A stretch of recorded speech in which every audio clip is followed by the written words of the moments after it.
নমস্কার বন্ধুরা and welcome back to my channel it's Ishani. It's ইশানির আরেকটি ব্লগে জানাই আপনাদের সবাইকে সুস্বাগতম। বন্ধুরা, যত একেবারে শীতটা ঝাঁকিয়ে পড়ছে, যত একেবারে এই শীতকালটা এগিয়ে আসছে, ততই কিন্তু আমাদের সবার মনে একটা পিকনিক আমেজ একেবারে কিন্তু বাসা বাঁধছে, তাই না বলো? তো যাই হোক বন্ধুরা, আজকে সকালটা শুরু করছি আমাদের বাগান দিয়ে। বাগানে কিন্তু বোন আগের বার এসে অনেক সুন্দর সুন্দর গাছপালা সব লাগিয়ে গেছে। গাছপালা বলতে চারা গাছ, আবার তোমরা দেখলেও যে একটা নতুন ফুলও হয়েছে। তো যাই হোক, সকালে প্রত্যেক দিন যেরকম রাতে আমন্ডগুলো ভিজিয়ে রাখি এবং প্রত্যেক দিন সকালে 3টা কি 4টা ভেজানো আমন্ড দিয়ে আমার সকালটা শুরু হয়। তবে হ্যাঁ, অবশ্যই আমন্ডটা কিন্তু আমাদের খালি পেটেই খাওয়া উচিত। এই আমন্ডটা খেয়ে নেওয়ার পর যেই কাজটা করি, প্রত্যেক দিন সকালে কিন্তু এরকম কফি মাগে বা আমি যেই কাপটাতে সবসময় গ্রিন টি খাই, এতে কিন্তু 1 কাপ উষ্ণ গরম জল খেয়ে থাকি। কখনো কখনো ডিটক্স ওয়াটার খাই, কখনো আবার একটু লেবু দিয়ে খাই, গোলমরিচ দিয়ে, কিন্তু আজকে একেবারে প্লেন ওয়াটার খাচ্ছি। আর এই যে তোমরা দেখতে পাচ্ছ আমাদের রান্নাঘরের সিঁড়িটা, প্রত্যেক দিন কিন্তু এরকম এই গরম জল আর আমন্ডটা খাওয়ার পর কিছুক্ষণ আগে এখানে বসে আগে একটু শীতের সকালের একটু রোদটা এখানে পোহাই, তারপর আবার যাই রুমে বাকি সমস্ত কাজকর্ম করতে। তো বন্ধুরা, তোমরা জানোই, এই যে তোমরা দেখছো এখানে এই পোর্ট্রেটের নিচে যে সুন্দর দেখতে একটা শোপিসের মতো যেটা আমরা দেয়ালে এখন খাটিয়েছি, এটা কিন্তু আমাকে আমার বোন রাজস্থান থেকে এনে দিয়েছে। এগুলো কিন্তু দেখতে ভীষণ সুন্দর। কোনোদিন তোমাদেরকে একদম সামনে থেকে একটা শর্টস নিয়ে অবশ্যই শেয়ার করব। জিনিসটা কিন্তু দেখতে ভীষণ সুন্দর, আর এই পোর্ট্রেটের নিচে থাকার দরুন এটা কিন্তু দেখতে আরও বেশি ভালো লাগছে। তো যাই হোক, প্রত্যেক দিনকার মতো এখানে ডাস্টিংয়ের কাজ করছি। একজন বন্ধুরা আমার কাছে তোমরা জানতে চেয়েছো যে আমি কতদিন অন্তর অন্তর বেডশিট চেঞ্জ করি। সত্যি বলতে বন্ধুরা, আমরা কিন্তু ম্যাক্সিমাম 4 দিন থেকে 5 দিন অন্তর অন্তর আমরা কিন্তু আমাদের বেডশিটটা চেঞ্জ করি। কারণ বন্ধুরা, তোমরা সবাই জানো যে যাদের ঘরে এরকম 4 পেয়ে বাচ্চাগুলো থাকে, তাদের কিন্তু বেডশিট অন্যান্যদের তুলনায় একটু বেশি নোংরা হয়। তাই আমরা ওই মিনিমাম 4 দিন ম্যাক্সিমাম 5 দিন এর মধ্যেই কিন্তু বেডশিটগুলো চেঞ্জ করে নিই। আর আমি তোমাদেরকে আগেও বলেছিলাম যে যেহেতু আমাদের ঘরে এরকম একটা বাচ্চা আছে, তাই আমি কিন্তু সবসময় লাইট কালারের বেডশিটই বেশি পছন্দ করি ইউজ করার জন্য। তো যাই হোক বন্ধুরা, এবার এখানে এসে গেছি। এই যে বক্স জানলাটা প্রথমে একটু হালকা করে ঝেড়ে মুছে নিলাম। এরপর এখানে কিন্তু এই ব্ল্যাঙ্কেট আর আমার একটা কাঁথা আছে, যেটা আমি একেবারে ছোটোবেলা থেকে নিয়ে ঘুমাতে ভালোবাসি, সেইগুলো কিন্তু আগে এখানে জানলায় একটু দিয়ে দিচ্ছি। কারণ সত্যি বলতে শীতকালে এই বালিশ লেপ এগুলো যদি একটু রোদে না দেওয়া হয়, তাহলে কিন্তু সত্যি বলতে খুব কষ্ট হয়। আর বন্ধুরা, সত্যি বলতে এই নিয়ে প্রায় 12-14 দিন হয়ে গেল আমাদের কিন্তু হাউস হেল্প আসছে না। তার আবার বন্ধুরা ম্যালেরিয়া হয়েছে। তোমরাও সবাই কিন্তু প্রচণ্ড সাবধানে থেকো। এখন সত্যি বলতে চারদিকে যেভাবে ডেঙ্গু ম্যালেরিয়া এসবের প্রকোপ আবার থেকে বেড়ে উঠেছে, প্রচণ্ড ভয় লাগে। সবাই খুব সাবধানে থেকো। তো যাই হোক বন্ধুরা, সেই জন্য কিন্তু কাজের চাপটাও একটু বেশি হয়ে গেছে। তো যাই হোক, সবাই মিলে একসঙ্গে মিলেমিশে কাজ করে নিচ্ছি বলে হয়ে যাচ্ছে। তো এখানে প্রথমে আমি একটু ঘরটা ঝাড় দিয়ে নিচ্ছি। আর যেহেতু বোঝো এই ঘরটাতেই বেশি থাকে, তো এই ঘরে কিন্তু যেহেতু একটু বেশি নোংরা হয়, তাই কিন্তু এই ঘরটা দিনে অনেকবারই আমরা ঝাড় দিই। আর দেখো, আমি যখনই কাজ করি বোঝো কিন্তু আমার পিছন পিছন চলে আসে আমি কী কাজকর্ম করছি আমাকে দেখতে, আমাকে সঙ্গ দিতে। আর এই দেখো বাচ্চাটা এসে গেছে, একটু আদর করে দিলাম। আর এরপর যেটা করছি, এরপর একটু লাইজল দিয়ে মপিং স্টিক দিয়ে প্রথমে কিন্তু ঘরটা একটু ভালো করে মুছে নিচ্ছি। বন্ধুরা জানো, আজকাল কিন্তু লাইজলের তোমরা কে কোন বটলটা ইউজ করো আমি জানি না, আমি কিন্তু নতুন আজকাল যেই লাইজলের বোতলটা বেরিয়েছে সেটা এবারে এনেছি। সেটার কিন্তু গন্ধটা ভীষণ ভালো লাগছে। বন্ধুরা, আমি রিসেন্টলি আমার চ্যানেলে একটা আমার নতুন ব্লগ শেয়ার করেছিলাম এই ব্লগটার আগের দিনই, যে ঘরকে ডিপ ক্লিনিং করার খুবই ইম্পর্ট্যান্ট 15টি টিপস। তোমরা সবাই আমার এই ব্লগটা অবশ্যই দেখো। যারা দেখোনি তাদেরকে বলবো অবশ্যই দেখো। আশা করি তোমাদের সবার ব্লগটা কাজে লাগবে এবং ব্লগটা ভালো লাগবে। এবং সেগুলো ছাড়াও যদি তোমাদের মনে আরও কোনো টিপস থেকে থাকে, সেটা আমার সাথে অবশ্যই শেয়ার করো। তাহলে কিন্তু আমারও সেটা ভবিষ্যতে কোনো দিন কাজে লাগবে। আমাকে আমাদের ইটস ইশানি পরিবারের এক নতুন সদস্য সবিতা মালাকার, সে আমাকে বলেছে যে তুমি এত কাজ কখন করো। সত্যি বলতে আমি তো ভেবেই পাই না যে আমি এত কাজ কখন করব। আর আমিও তাকে বলেছি যে সত্যি বলতে কি, এরকম সত্যি বলতে যেদিন আমরা ভাবি এই সমস্ত ডিপ ক্লিনিংয়ের কাজকর্ম করব, সেদিন কিন্তু আমাদের রান্নাঘরের সময়টা একটু কম দিতে হয়। কারণ সত্যি বলতে রান্নাঘরে কিন্তু যদি আমরা ভাবি একেবারে পঞ্চব্যঞ্জন রান্না করে ঘর সামলাবো, তাহলে কিন্তু হবে না। ডিপ ক্লিনিংয়ের দিনগুলো কিন্তু বাকি সমস্ত ডাস্টিংয়ের কাজ এবং কিচেনের কাজ একটু কম করলে সময়টা পাওয়া যায়। তো বন্ধুরা এখানে আমি যেটা করছি, এই দেখো এই সমস্ত বেডশিটগুলো কিন্তু আমার একেবারে বিয়েতে পাওয়া। সোফার ওপরে আজকে কিন্তু সোফার কভারটা পরানো হয়নি, যেহেতু আজকে মা ওটা কাচতে দিয়েছে। সেই কারণে যেটা করলাম যে এই বেডশিটটা দিয়ে কিন্তু সোফার ওপরটা সুন্দর করে ঢেকে রাখলাম। এতে কিন্তু সোফাটার গায়ে একেবারেই ময়লা পড়ে না। আর এটা কিন্তু এমনই একটা বেডশিট যেটা কিন্তু এতটাই ভারী, সেটা কিন্তু সবসময় আমরা খাটে পাতিও না। তাই এটাকে কিন্তু আমরা একেবারে রেখে দিয়েছি সোফাটা ঢেকে রাখার কারণে। ভালো একটা আইডিয়া না বলো বন্ধুরা? তো যাই হোক, এরপর একটু টেবিলটাও ভালো করে মুছে নিলাম। এরপর যেটা করছি, এরপর একটু বোঝোর জন্য রুটি করে নিচ্ছি। আটাটা মা আগে থেকেই মেখে রাখায় আমার কিন্তু প্রচণ্ড সুবিধা হয়েছে। এবার আমি এসেছি বোঝোর জন্য রুটি করতে। ওকে আগে রুটি করব, ওকে খাইয়ে নেব, তারপরে কিন্তু আমাকে আবার স্কুলে যেতে হবে। তো তার আগেই কিন্তু এই সমস্ত কাজগুলো করে নিতে হবে। আগে বন্ধুরা যখন প্রথম রুটি করা শিখেছিলাম, মানে রুটি বেলা শিখেছিলাম, এমন এক একটা শেপ হতো, সত্যি বলতে কোনো দিন ভাবিনি যে এই জন্মে আর কোনো দিন আমি গোল রুটি করতে পারবো। ভাবতাম ওই সবসময় ত্রিভুজ, চতুর্ভুজ, আয়তক্ষেত্র, ভারতের ম্যাপ, পশ্চিমবঙ্গের ম্যাপ, হয়তো এরকমই সমস্ত আকারের রুটিগুলো হবে। তো আজকে আমাদের সকালের ব্রেকফাস্ট মেনুতে ছিল রুটি, পরোটা আর সঙ্গে ছিল একটু আলুর তরকারি। আমি আবার বন্ধুরা আলুর তরকারি করার আগে কিন্তু আলুটাকে খুব সুন্দর করে একটু আগে আমি ফ্রাই করে নিই, মানে আমি একটু আগে সুন্দর করে ভেজে নিই। এতে কিন্তু এই আলু তরকারি বলবো না, আলু চচ্চড়িটা খেতে আরও খুব ভালো লাগে। আর এদিকে বন্ধুরা আমি এখানে পরোটা করা শুরু করে দিয়েছি। এই দেখো, এই যে আমাদের একটা অয়েল ব্রাশ আছে, এটা দিয়ে কিন্তু ব্রাশ করলে তেলটা অপেক্ষাকৃত কম লাগে। তো সেই জন্য কিন্তু এরকম একটা ব্রাশ আমাদের সবার ঘরেই থাকাটা খুবই দরকার। বন্ধুরা জানো তো, তোমাদের সবার সাথে অনেক সময় অনেক কিছু শেয়ার করতে ইচ্ছা করে, কিন্তু সত্যি বলতে একটা ছোট ব্লগে সবসময় তো মনের সব কথা তুলে ধরা সম্ভব হয় না। তবুও যখন যেটুকু পারি সেটুকু তোমাদের সবার সাথে শেয়ার করি। আমি বন্ধুরা একটা জিনিস কিন্তু সবসময় মনে করি, দেখবে তোমরা যখন একটা কিছু চেষ্টা করবে, তোমরা যখন একটা কোনো লক্ষ্যের দিকে এগিয়ে যাবে, তোমাদের যে সেটার পিছনে কতটা পরিশ্রম থাকবে সেটা কিন্তু কেউ দেখবে না, কেউ সেই স্টোরিটা কিন্তু শুনতে চাইবে না। কিন্তু তোমরা যদি সফল হয়ে যাও, সেদিন কিন্তু সবাই বলবে যে দেখো সফল হয়ে গেছে, কত একটা ইজি ব্যাপার। কিন্তু সেই সফলতার পিছনে যে কতটা খাটনি ছিল, কতটা পরিশ্রম ছিল, সেটা কিন্তু হাতে গোনা কিছু মানুষ জানবে। তো যাই হোক বন্ধুরা, এখানে একটু ওর জন্য এখানে সেদ্ধ ম্যাগি আজকে বানিয়ে নিয়েছি। ও বললো আমি রুটি পরোটা কিছুই খাবো না, আমাকে একটু সেদ্ধ ম্যাগি দাও। আর এখানে কিন্তু আজকে চালটা নিয়ে নিয়েছি, চালটা এখানে আমি ভিজিয়ে দিয়ে এরপর আমি নিজের বাকি কাজগুলো সেরে নেব। তো বন্ধুরা আজকে ভেবেছিলাম আজকে কিন্তু বেগুনের একটা খুব সুন্দর পদ আজকে রান্না করব। এই পদটা একটা এমনই পদ, এটা দিয়ে কিন্তু তোমরা অনায়াসে এক থালা ভাত একেবারে শেষ করে দিতে পারবে। আজ পর্যন্ত এটা রান্না করে যাকে যাকে খাইয়েছি, কেউ কিন্তু এটাকে ভালো ছাড়া খারাপ বলেনি।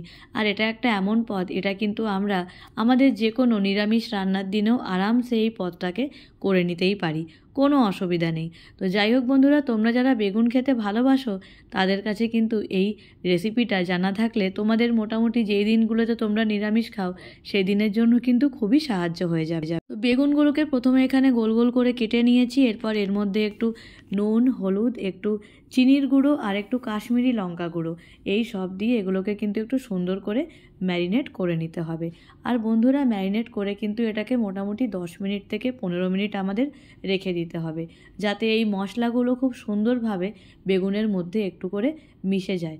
এতে কিন্তু ভাজার পরে বেগুনের খেতে ফ্লেভারটা আরও বেশি ভালো লাগবে। আর এরপর আমি যেটা করছি, আমি কিন্তু অল্প একটু আদা গ্রেট করে নিচ্ছি, কারণ আমাদের এই রান্নাটায় কিন্তু অল্প একটু আদা লাগবে। আর এতটাই সামান্য আদা লাগবে যে এটা আর মিক্সিতে করার বা বেটে নেওয়ার দরকার নেই, অল্প একটু আদা গ্রেট করে নিলে একেবারে এনাফ। আর এরপর একটা পাত্রে নিয়ে নেব অল্প একটু টক দই, এই তোমরা দেখতেই পাচ্ছ টক দইটা অল্প একটু নিয়ে নিলাম।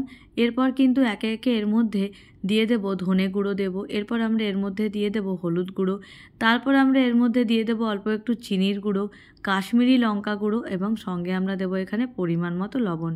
তবে বন্ধুরা একটা আমি কথা বলি, তোমাদের যদি বেশি টক খেতে তোমরা পছন্দ না করো, তোমরা কিন্তু আগে এই টক দইটাকে একটা ছাঁকনির ওপর রেখে তোমরা কিন্তু এটা জলটা একটু ঝরিয়ে নিতে পারো। তবে এই ডিশটা কিন্তু খেতে একটু যেহেতু টকটক হয়, ওই জন্য আমি কিন্তু এটা জলটা আগে থেকে রেখে ঝরাই না। তবে যারা একটু টকটা খেতে কম পছন্দ করো তারা কিন্তু এটা জলটা ঝরিয়ে নিতে পারো। কিংবা তোমরা যদি এটার মধ্যে হালকা করে মিষ্টি দাও, যেরকম আমি এটার মধ্যে হালকা করে চিনি দিয়েছি, তাহলেও কিন্তু এটা টক ভাবটা একেবারে ব্যালেন্স হয়ে যায়। তো যাই হোক, আমাদের এখানে মোটামুটি এটার মশলা রেডি।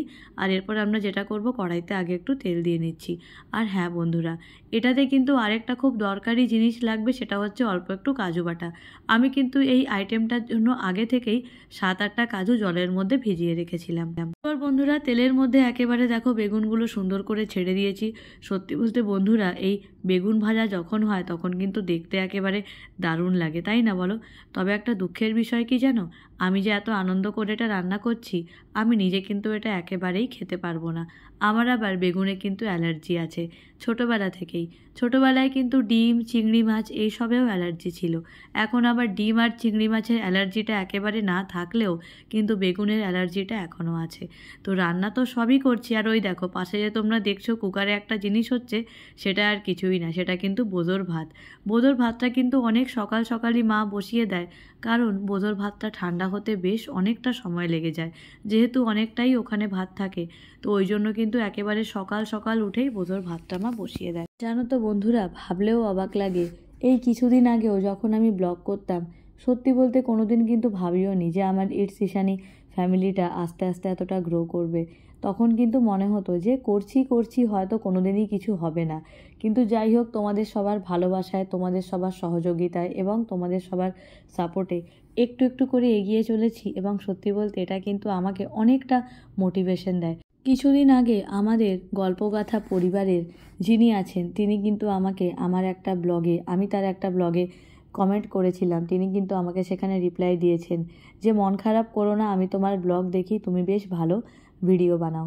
সত্যি বলতে তার এই কথাটা কিন্তু আমাকে আরও অনেকটা মোটিভেশন দিয়েছে, কারণ সে যে আমার ব্লগগুলো দেখেছে এবং তার যে মনে হয়েছে যে আমি ভালো ব্লগ বানাই, সত্যি বলতে এটা শুনেও কিন্তু আমার খুব ভালো লেগেছে। কিন্তু জানো তো বন্ধুরা, আমাদের মধ্যে কিন্তু এমনও কিছু লোকজন আছে যারা কিন্তু নিজেরা কোনো পরিশ্রম না করে, যারা অন্যেরা পরিশ্রম করছে তাদের কিন্তু সেগুলোকে নিয়ে একেবারে নিজেদের চ্যানেলে কপি পেস্ট করে দিচ্ছে। এরকম কিন্তু আশেপাশে অনেককেই দেখতে পাই। জানি না এটা করে তারা আদৌ কত দূর যেতে পারবে, তবে আমি তাদের উদ্দেশ্যে একটাই কথা বলতে চাই, যেটুকু কন্টেন্ট হোক, সেটা যদি 1 মিনিটেরও হয়, সেটা যেন একেবারে নিজের হোক। বন্ধুরা, এখানে দেখো, এখানে আমার বেগুন একেবারে রেডি। আর তোমরা ভাবতেই পারো যে আমি চাটা আবার এখন কেন করলাম। সত্যি বলতে আজকে একটু সকাল থেকে উঠেই কিন্তু একটু আদা চা খাওয়ার খুব ইচ্ছা হচ্ছিল, তাই একটু কাজ করতে করতে ভাবলাম আজকে নিজের জন্য একটু লিকার চাই করে নেওয়া যাক। আর একটু আদা দিয়ে লিকার চা করে নিলাম, এতে কিন্তু একেবারে মাথা ধরাটাও যেন নিমেষের মধ্যে ঠিক হয়ে গেল। তো বন্ধুরা, আজকে কিন্তু একটু পালং শাক ভাজা করব ভেবেছিলাম, তাই আগে কিন্তু একটু পালং শাকটা এখানে আমি কেটে নিচ্ছি। এই শীতকাল এলেই পালং শাক দিয়ে যে এরপর আমি কত কিছু রান্না করব তার কিন্তু কোনো ঠিক ঠিকানা নেই। পালং শাকটা খেতে আমি কিন্তু ভীষণ ভালোবাসি। প্রত্যেক দিনের রান্নায় যদি একটু একটু করে আমাকে পালং শাক দেওয়া হয়, আমার কিন্তু সেটা দিয়েই খাওয়া হয়ে যাবে, আর কিছু লাগবে না। শুধু পালং শাক বলে না, পালং শাক, লাল শাক, কলমি শাক, এগুলো খেতে কিন্তু ভীষণ বেশি ভালোবাসি। তো যাই হোক বন্ধুরা, এখানে আমার পালং শাক মোটামুটি কাটা একেবারে কমপ্লিট হয়ে গেছে। আর এই দেখে নাও, এখানে হচ্ছে রেখে দিচ্ছি। আর হ্যাঁ, সঙ্গে আজকে আরেকটা আইটেমও রান্না হবে, সেটা হচ্ছে মোরলা মাছের ঝাল। এই দেখো, এখানে কিন্তু মোরলা মাছ আনা একেবারে হয়ে গেছে। আর আজকে কিন্তু ভেবেছি আজকে কিন্তু একেবারে মোরলা মাছের ঝাল করব। তাহলে চলো তো দেখে নিই যে আমাদের বোঝো বেবি কী করছে। এই দেখো, এখানে এসে ঠান্ডার মধ্যে মার্বেলের ওপর শুয়ে আছে। ওকে কিন্তু ডাক্তার বলেছে একেবারে ঠান্ডা না লাগাতে, তবুও দেখো সব সময় খালি গিয়ে গিয়ে মাটির মধ্যে শুয়ে থাকছে। এরপর আমি ওকে নিয়ে যাচ্ছি, বলছি চল আগে গিয়ে একটু রুটিগুলো খেয়ে নিবি চল। তোমরা কিন্তু বন্ধুরা জানো, যেরকম বাচ্চাদেরকে একেবারে মায়েরা হাতে করে খাইয়ে দেয়, আমাদের বোঝোবাবুকেও কিন্তু একেবারে হাতে করে খাইয়ে দিতে হয়। ও কিন্তু চিকেন ছাড়া বাকি কোনো খাবার নিজে নিজে খায় না। আমরা যদি ওকে খাইয়ে না দিই, ও কিন্তু সারাদিন খাবার ফেলে রাখবে, আমাদের ছোট্ট বাচ্চাটা। তো বন্ধুরা, আজকে কিন্তু স্কুলের পরে একেবারে চলে গিয়েছিলাম একটু বাজার করতে, মানে সবজি বাজার করতে। ও আবার 2-3 দিন থাকবে না, তাই বলল চলো আজকে গিয়ে যা যা বাজার আছে করে দিই। আমাদের খড়গপুরে গেট বাজার বলে একটা মার্কেট আছে, এটা কিন্তু মেনলি বিকেলবেলাতেই বসে। তো ওই জন্য কিন্তু একেবারে স্কুল করে 4টার দিকে চলে গিয়েছিলাম গেট বাজারে বাজার করতে। এই দেখো, সবে কিন্তু এখানে বাজার এখন বসেছে, এখনও কিন্তু অনেক দোকান বন্ধ ছিল। তবে আমরা যা যা নেব সেরকম অনেকেরই দোকান ছিল। তো সেখান থেকে আগে বেগুন, গাজর, এখান থেকে কুঁদরি, আর ক্যাপসিকাম অনেক কিছুই এখান থেকে নিয়েছিলাম। এবার নিয়ে নিচ্ছি আমার ফেভারিট জিনিস, যেটা হচ্ছে টমেটো। সেটা আমি যে কোনো রান্নাতে দিই, সেটা আমি স্যালাডে খাই, সেটা আমি মুড়ির সাথে খাই। টমেটো একটা এমন জিনিস সেটা কিন্তু আমাদের অনেকটাই লাগে। সত্যি বলতে বন্ধুরা, এই ছোট ছোট আনন্দগুলো, এই ছোট ছোট কাজগুলো সত্যি বলতে একটা সম্পর্ককে যতটা স্ট্রং করে, যতটা মজবুত করে, ততটা কিন্তু কোনো দামি দামি গিফটও করে না। আমি সবসময় যে আমার লাইফ পার্টনার, তার কাছে একটাই জিনিস চেয়ে এসেছি, সেটা হচ্ছে তার সময়। সে যদি আমাকে তার সময় দেয়, আমি সেটাতেই কিন্তু সবচেয়ে বেশি খুশি। আমি কোনো দামি উপহার চাইনি, কোনো দিনই চাইনি। আমি চেয়েছি শুধু একটা সময়। আর সত্যি বলতে ঠাকুরের আশীর্বাদে সেই জিনিসটা পেয়েছি। তোমাদের সবার আশীর্বাদে, ভালোবাসায়, সহযোগিতায় যেন সারা জীবন এইভাবেই থাকতে পারি, এটাই আমি সবসময় চাইবো। তো যাই হোক বন্ধুরা, এখানে আমরা দেখো বাজার করে নিচ্ছি। এই যে শীতের বাজার, দেখেও ভাল লাগে। সবচেয়ে বেশি ভাল লাগে চারদিকে ফুলকপি দেখতেই। দেখো পাশ দিয়ে একটা মালগাড়ি যাচ্ছে। এই গেট বাজারের পাশেই কিন্তু আবার একটা ট্রেন লাইন আছে। আর এখানে কিন্তু পাশে ওয়ার্কশপও আছে। আবার সঙ্গে একটু মূলো নিয়ে নিলাম। শীতকাল এসে গেছে, মূলো ভাজা না খেলে আবার হয় নাকি? তো ওই জন্য একটু কিন্তু মূলোও নিয়ে নিলাম। তো বাজার করা আমাদের মোটামুটি কমপ্লিট। এরপর কিন্তু ও বললো, চলো ফুচকা খাবে নাকি? আর সত্যি বলতে এই গেট বাজারের কাছেই কিন্তু এক জায়গায় ভীষণ ভালো ফুচকা পাওয়া যায়। তো আর ফুচকা এমন জিনিস, কোনো মেয়ে কিন্তু আর যেই জিনিসটাকেই মানা করুক, ফুচকাকে মানা করতে পারে না। এখানকার ফুচকাটা সত্যি বলতে, মিষ্টি ফুচকাটা এত ভালো ছিল, আমি তো বললাম এরপর থেকে আমরা যখনই এখানে বাজার করতে আসবো, এখান থেকে কিন্তু মিষ্টি ফুচকা খাবো। দেখো কি সুন্দর। আর ফুচকাটা খেতে এত টেস্টি ছিল, সত্যি বলতে কিন্তু আমি খেয়েই নিলাম। আমি জানি এতে আবার আমার 2-3 কেজি ওজন বেড়েই যাবে, সে বেড়ে যাক, অসুবিধা নেই। আর এই দেখো আজকে যা যা বাজার করে এনেছি সেগুলো তোমাদের সবার সাথে শেয়ার করে নিচ্ছি। এখানে এনেছিলাম 2টো ফুলকপি, মূলো, একটা নারকেল। এখানে এনেছিলাম আজকে আবার থেকে পালং শাকও এখানে নিয়ে চলে এসেছি। কারণ সত্যি বলতে বন্ধুরা, পালং শাক কিন্তু আমি যখনই বাজারে যাই, শীতের বাজারে, গাজর, ফুলকপি, পালং শাক, এই 3টা জিনিস কিন্তু আমি নিয়েই আসি। আর এই দেখো কুঁদরিগুলো একেবারে কিন্তু কচি ছিল। সঙ্গে একটু শিম এনেছি, কারণ এই শিম দিয়ে কিন্তু বাটা খাবো। সঙ্গে মা অন্য কিছু আইটেম রান্না করবে, কিন্তু আমি আবার শিম বাটা খেতে কিন্তু খুব ভালোবাসি। আর এই দেখো এখানে কিন্তু বেগুন এনেছি, আরও অনেক কিছু, লাউও এনেছি। একদিন কিন্তু লাউ চিংড়ি অবশ্যই রান্না করব। আর নারকেলটা যে এনেছি বন্ধুরা, এটা দিয়ে কিন্তু একদিন ইডলি বা ধোসা রান্না করব। আর সেদিন কিন্তু অবশ্যই নারকেলের চাটনি করব। আমরা আবার মোটামুটি 8-10 দিনে একবার করে কিন্তু বাড়িতে ইডলি ধোসা রান্না করে খাই, খুব ভালো লাগে। তো মটরশুঁটি, ওদিকে আছে টমেটো, ধনেপাতা, এদিকে আছে আদা, আর ওদিকে আছে দুধ আর দই। মোটামুটি অনেক কিছুই আনা হয়েছে। আর এরপর কিন্তু ও বলল আমাকে আগে 1 কাপ গরম গরম চা খাওয়াও, কারণ এত কিছু আজকে আমাকে দিয়ে কাজ করিয়ে নিয়েছো, এবার আগে আমাকে 1 কাপ গরম চা দাও। তো যাই হোক, আদেশ তো আর একেবারেই ফেলা যাবে না। আর সঙ্গে আজকে আসার সময় একটু মিয়মোড়ে থেকে কেকও নিয়ে এসেছিলাম, ব্ল্যাক ফরেস্ট আর হোয়াইট ফরেস্ট কেক। তো সেগুলো দিয়ে আজকে আমাদের বিকালে টিফিন হয়ে গেল। তাহলে বন্ধুরা, আজকের আমার এই ব্লগটা আমি এখানেই কিন্তু শেষ করতে চলেছি। তোমাদের সবার আমার আজকের এই ব্লগটা কীরকম লাগলো সেটা আমাকে অবশ্যই জানিও। খুব ভালো থেকো, সুস্থ থেকো, আর অবশ্যই দেখতে থেকো ইটস ঈশানী। টাটা।